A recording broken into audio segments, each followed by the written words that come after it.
আসসালামু আলাইকুম। আশা করি সবাই ভালো আছেন।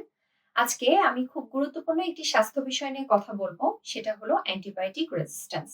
বাংলায় বলা হয় অ্যান্টিবায়োটিক প্রতিরোধ ক্ষমতা।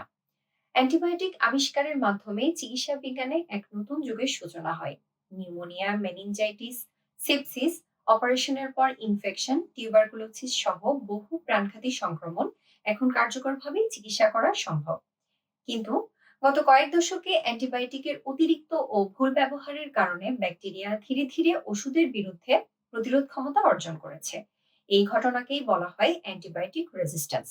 সহজ ভাষায় বলতে গেলে অ্যান্টিবায়োটিক রেজিস্ট্যান্স হলো ব্যাকটেরিয়ার এমন এক বৈশিষ্ট্য যার ফলে অ্যান্টিবায়োটিকের উপস্থিতিতেও ব্যাকটেরিয়া বেঁচে থাকতে এবং বংশবিস্তার করতে সক্ষম। বর্তমানে এটি বিশ্বব্যাপী জনস্বাস্থ্যের অন্যতম একটি বড় চ্যালেঞ্জ। মনে রাখতে হবে, মানুষ নয়, ব্যাকটেরিয়ায় অ্যান্টিবায়োটিকের বিরুদ্ধে রেজিস্ট্যান্স হয়ে যায়। এখন অ্যান্টিবায়োটিক রেজিস্ট্যান্সের প্রভাবে কি হতে পারে? সাধারণ সংক্রমণও জটিল হয়ে যায়, কার্যকর অ্যান্টিবায়োটিকের সংখ্যা কমে যায়, রোগীর হাসপাতালে থাকার সময় বৃদ্ধি পায়, এতে করে চিকিৎসার খরচ বাড়ে, মৃত্যুহার বৃদ্ধি পায়।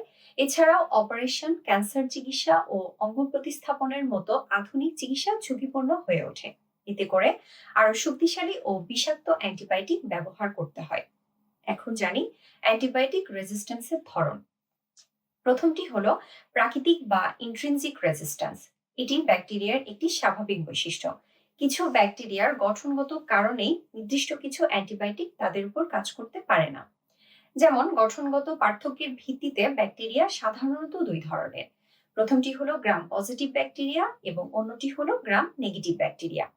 এই গ্রাম নেগেটিভ ব্যাকটেরিয়ার উপর ভ্যানকোমাইসিন অ্যান্টিবায়োটিক সাধারণত কার্যকর হয় না, কারণ এই ওষুধটি তাদের বাহিরের আবরণ অতিক্রম করতে পারে না। দ্বিতীয়টি হলো অর্জিত বা অ্যাকিউয়ার্ড রেজিস্ট্যান্স।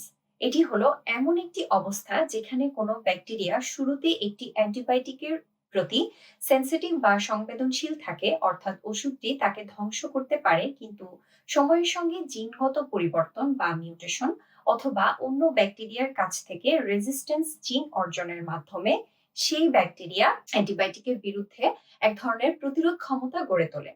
তখন এই একই অ্যান্টিবায়োটিক আর আগের মতো কাজ করতে পারে না। যেমন ধরুন, একটি ব্যাকটেরিয়াকে আগে পেনিসিলিন অ্যান্টিবায়োটিক সহজেই মেরে ফেলতে পারত, কিন্তু বারবার বা ভুলভাবে পেনিসিলিন ব্যবহারের ফলে সেই ব্যাকটেরিয়া এমন পরিবর্তন ঘটায় বা অন্য ব্যাকটেরিয়ার কাছ থেকে রেজিস্ট্যান্স জিন পায় যে এখন পেনিসিলিন আর তাকে ধ্বংস করতে পারে না। এটাই হলো অ্যাকিউয়ার্ড রেজিস্ট্যান্স। এভাবে মিউটেশন ও জিন ট্রান্সফারের মাধ্যমে রেজিস্ট্যান্স তৈরি হতে পারে এবং অন্য ব্যাকটেরিয়ার মধ্যেও ছড়াতে পারে। এখন জেনে নেই অ্যান্টিবায়োটিক রেজিস্ট্যান্স বৃদ্ধির কারণ। অপ্রয়োজনীয় অ্যান্টিবায়োটিক ব্যবহার, ভাইরাল রোগেও অ্যান্টিবায়োটিক খাওয়া, চিকিৎসকের পরামর্শ ছাড়া ওষুধ গ্রহণ, নির্ধারিত কোর্স সম্পূর্ণ না করা। এর মধ্যে আছে ব্রড স্পেকট্রাম অ্যান্টিবায়োটিক বা এমন অ্যান্টিবায়োটিক যা একাধিক ধরনের ব্যাকটেরিয়ার বিরুদ্ধে কাজ করতে সক্ষম। যেমন গ্রাম পজিটিভ ও গ্রাম নেগেটিভ দুই ধরনের ব্যাকটেরিয়াই ধ্বংস করতে সক্ষম। এই ধরনের ব্যাকটেরিয়ার অতিরিক্ত ব্যবহারের ফলে রেজিস্ট্যান্সের ঝুঁকি বাড়ে। এছাড়াও পশুপালন ও কৃষিক্ষেত্রে অতিরিক্ত অ্যান্টিবায়োটিক ব্যবহার, হাসপাতালে দুর্বল সংক্রমণ নিয়ন্ত্রণ ব্যবস্থা ও আন্তর্জাতিক ভ্রমণের মাধ্যমে রেজিস্ট্যান্স জীবাণুর বিস্তার। তবে বাংলাদেশে অ্যান্টিবায়োটিক রেজিস্ট্যান্সের প্রধান কারণসমূহ হলো ডাক্তারের পরামর্শ ছাড়াই অ্যান্টিবায়োটিক খাওয়া। অনেকেই সর্দি, কাশি, জ্বর বা ভাইরাল ইনফেকশনে নিজে থেকে ফার্মেসি থেকে ওষুধ কিনে খেয়ে ফেলেন, অথচ এসবের অধিকাংশই ভাইরাস কজড, যেখানে অ্যান্টিবায়োটিকের কোনোই প্রয়োজন নাই। দুই নাম্বারটা হলো কোর্স সম্পূর্ণ না করা। রোগীরা একটু ভালো হলেই ডাক্তারের দেওয়া পুরো অ্যান্টিবায়োটিক কোর্স সম্পূর্ণ না করেই মাঝপথে বন্ধ করে দেয়। ফলে ব্যাকটেরিয়া পুরোপুরি মারা যায় না, বরং আরো শক্তিশালী হয়ে ওঠে। এছাড়াও ফার্মেসি থেকে সহজেই ওষুধ পাওয়া। আমাদের দেশে এখনো অনেক জায়গাতেই প্রেসক্রিপশন ছাড়া সহজেই অ্যান্টিবায়োটিক পাওয়া যায়। ফলে অ্যান্টিবায়োটিকের অপব্যবহার বেশি হয় এবং রেজিস্ট্যান্সের ঝুঁকি বৃদ্ধি পায়। তাছাড়া কৃষি ও প্রাণী সম্পদে অতিরিক্ত অ্যান্টিবায়োটিকের ব্যবহার, মাছ, মুরগি, গবাদি পশু দ্রুত বৃদ্ধি ও রোগ প্রতিরোধের জন্য অপ্রয়োজনীয়ভাবে অ্যান্টিবায়োটিক ব্যবহার করা হয়, যার ফলশ্রুতিতে রেজিস্ট্যান্স বৃদ্ধি পায়। তাছাড়া দুর্বল সংক্রমণ ব্যবস্থা ও সংক্রমণ নিয়ন্ত্রণ, হাসপাতালে ও কমিউনিটিতে সংক্রমণ নিয়ন্ত্রণ সঠিকভাবে না থাকায় জীবাণু দ্রুত ছড়ায় এবং রেজিস্ট্যান্ট স্ট্রেন তৈরি করে।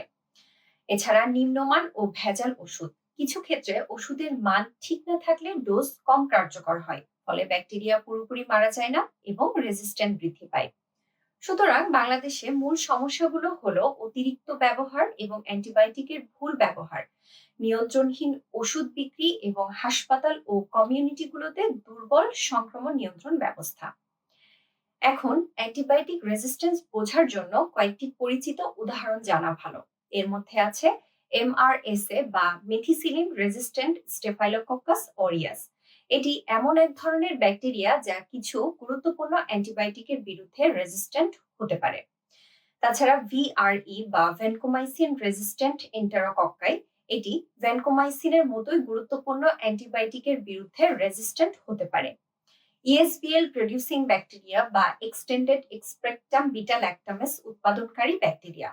এটি এমন এক ধরনের এনজাইম তৈরি করে যা অনেক সময় কমন অ্যান্টিবায়োটিক গুলোকেও অকার্যকর করে দিতে পারে।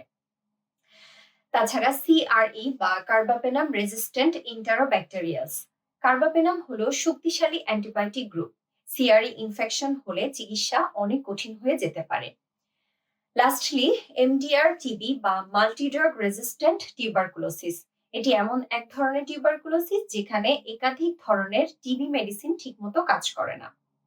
নামগুলো একটু কঠিন হতে পারে, তবে মূল বিষয়টি হলো এই ধরনের রেজিস্ট্যান্ট ব্যাকটেরিয়া তৈরি হলে সাধারণ অ্যান্টিবায়োটিক অনেক সময় কাজ করে না, ফলে চিকিৎসা কঠিন হয়ে যেতে পারে। এখন জানবো সবচেয়ে গুরুত্বপূর্ণ বিষয়, যে সাধারণ মানুষ কিভাবে অ্যান্টিবায়োটিক রেজিস্ট্যান্ট প্রতিরোধ করবেন। শুধুমাত্র চিকিৎসকের পরামর্শে অ্যান্টিবায়োটিক গ্রহণ করুন, সম্পূর্ণ কোর্স শেষ করুন, নিজের ইচ্ছা মতো অ্যান্টিবায়োটিক শুরু বা বন্ধ করবেন না, অবশিষ্ট অ্যান্টিবায়োটিক অন্যকে দেবেন না, ভালোভাবে হাত ধোয়া ও সংক্রমণ প্রতিরোধ করুন, প্রয়োজনীয় টিকা গ্রহণ করুন। হাসপাতালে ও ক্লিনিকগুলোতে অ্যান্টিমাইক্রোবিয়াল স্টুয়ার্ডশিপ প্রোগ্রাম চালু করা ও মেনে চলা অত্যন্ত জরুরি। এর মানে হলো সঠিক রোগীর জন্য সঠিক অ্যান্টিবায়োটিক সঠিক ডোজে এবং সঠিক সময়ের মধ্যে ব্যবহার নিশ্চিত করা। পরিশেষে অ্যান্টিবায়োটিক জীবন রক্ষা করে, কিন্তু এর অপব্যবহার ভবিষ্যতে এমন এক সময় নিয়ে আসতে পারে যখন সাধারণ সংক্রমণেও কার্যকর চিকিৎসা পাওয়া যাবে না। তাই অ্যান্টিবায়োটিক শুধুমাত্র চিকিৎসকের পরামর্শ অনুযায়ী ব্যবহার করুন এবং সম্পূর্ণ কোর্স শেষ করুন। এই ভিডিওটি সাধারণ স্বাস্থ্য শিক্ষার জন্য। কোনো ওষুধ শুরু বা বন্ধ এবং পরিবর্তন করার আগে অবশ্যই চিকিৎসকের পরামর্শ নিন। আল্লাহ আমাদের সবাইকে সুস্থ রাখুন। আসসালামু আলাইকুম।